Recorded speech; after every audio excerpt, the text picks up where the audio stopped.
এটা খুবই প্রত্যাশিত যে পাকিস্তান ম্যাচটি খেলবে, কারণ তারা এই ম্যাচটি মিস করার সামর্থ্য রাখে না, কারণ আর্থিক দিক থেকে ব্যাপারটা গুরুত্বপূর্ণ। এছাড়াও আইসিসি নিয়মে পাকিস্তান কঠোর শাস্তি পেত। এটা ক্রিকেট ও পাকিস্তান দল উভয়েরই ভালো। এতে আমাদের বোর্ডের আর্থিক লাভ হয়, অন্য বোর্ডগুলো খুশি ছিল, কারণ এই ম্যাচটি আইসিসির জন্য অনেক টাকা আয় করেছিল এবং শেষে তারা সেই টাকা তাদের সদস্যদের মধ্যে ভাগ করে দেয়। তাই ম্যাচটি না হলে সবাইকেই ঢুকতে হতো। তাই যাই হোক, এটা একটা ভালো সিদ্ধান্ত। তবে আমার মনে হয় পাকিস্তান কিছু কৌশলগত চাল চালাচ্ছিল যাতে ম্যাচটি না খেলা হয়, কিন্তু শেষ পর্যন্ত যা হওয়ার কথা ছিল সেটাই হয়েছে।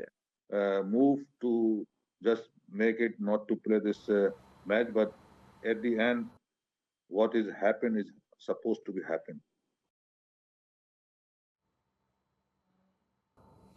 এখন জালালউদ্দিন, আপনি কি মনে করেন এই পদক্ষেপটি শুধুমাত্র সমর্থনমূলক নাকি এর সঙ্গে কূটনৈতিকও পাকিস্তানের ভাবমূর্তি গড়ারও কোনো দিক আছে? নিশ্চিতভাবেই। আপনি যখন আইসিসির সঙ্গে থাকেন তখন এটা ভাবমূর্তি গড়ে তোলে, কিন্তু আপনি যদি এর বিরুদ্ধে যান তাহলে আপনার ক্রিকেটের জন্য সমস্যা তৈরি হয়। তাই এখন এই সিদ্ধান্ত পাকিস্তানের ভাবমূর্তিকে আইসিসির অংশ হিসেবে তুলে ধরবে এবং বিশ্বকাপের ম্যাচগুলো, বিশেষ করে পাকিস্তান ভারত ম্যাচের অনেক মূল্য আছে আর্থিক দিক থেকে এবং ভক্তদের দিক থেকেও, যারা সংখ্যায় এই ম্যাচ দেখে, আপনি জানেন। সুতরাং সামগ্রিকভাবে ভারতের সঙ্গে খেলার এই সিদ্ধান্ত ভবিষ্যতে পাকিস্তানের জন্য উপকারে আসবে এবং অবশ্যই এই ম্যাচ খেলার কিছু শর্ত আছে আর সেই শর্ত পূরণ করবে আইসিসি। এটাও পাকিস্তানের জন্য কিছু মূল্য নিয়ে আসবে।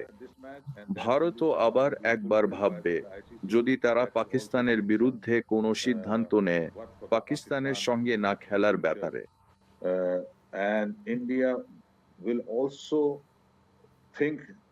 শেষ কথা, এটা ক্রিকেটের জন্য ভালো এবং অবশ্যই পাকিস্তানের ভাবমূর্তি এখন আগের তুলনায় ভালো হবে যখন তারা ছিল না।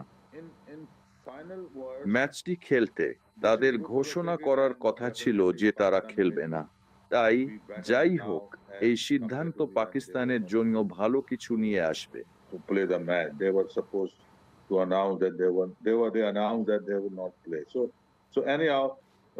This decision will bring fruit for the Pakistan.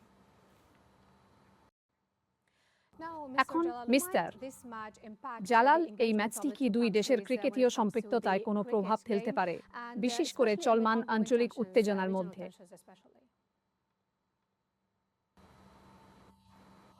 আসলে যতদিন মোদি সরকার আছে ততদিন সম্পর্ক উন্নত হবে না। তবে আপাতত এই ম্যাচের কারণে তারা কিছুটা চাপে আছে, আর শেষ পর্যন্ত তাদের নিজস্ব নীতি অনুযায়ী পাকিস্তানকে একঘরে করার প্রক্রিয়া চলতেই থাকবে। আমি মনে করি না ওই নীতিতে কোনো পরিবর্তন আসবে, কিন্তু এই সময়ে যখন পাকিস্তানের একটা সুযোগ আছে ভারতের চাপ বা আইসিসির মাধ্যমে, পাকিস্তান কিছুটা হলেও এতে সফল হয়েছে। কিন্তু নিকট ভবিষ্যতে ক্রিকেট বা রাজনৈতিকভাবে পাকিস্তান ও ভারতের সম্পর্ক ভালো হবে না, কারণ সরকারের নীতিও একই আছে।